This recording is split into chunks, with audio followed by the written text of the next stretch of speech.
For months now, the fuel crisis has persisted, motorists having to wait in queues which often stretch several kilometers. The wait is frustrating and the process tiring. It's painful. Painful in the sense that being a Nigerian and an oil-producing country for that matter is really very painful. But my feelings towards my staying in the queue for 7 hours, really, if I'm to express myself, it's very bad. But it's not been any easier for the Nigerian authorities either. Lately, the state-owned oil company has been importing the bulk of the fuel needed in the country. It also revamped domestic refineries to supplement its imports. But fuel shortage has not gone away. Now the government is talking tough on subsidy removal. Literally, you can afford as a private investor now or as a public or a business owner to just sit back and do nothing other than just wait for NNPC to do your business and take all the losses. That model must change. If that model changes, the state saves money. I don't go back to paying subsidy money, which we can't afford, which is not in our budget. But more important, the private businesses will have an incentive to drive their own business.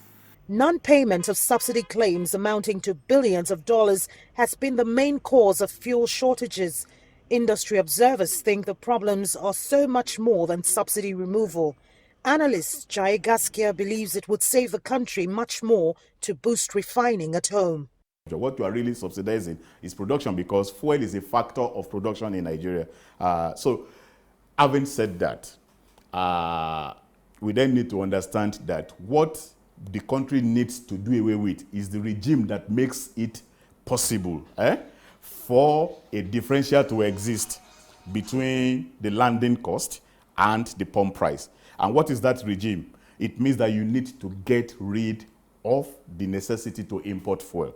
You need to develop adequate domestic refining capacity. Nigeria requires over 30 million litres of fuel per day. The domestic refineries are only able to meet just a quarter of that demand, even if they were running at optimum capacity. Getting new ones upstream has failed due to prohibitive overhead costs. What's more, rampant pipeline vandalism has been crippling domestic refineries. These are issues which President Muhammadu Buhari's government are looking to solve.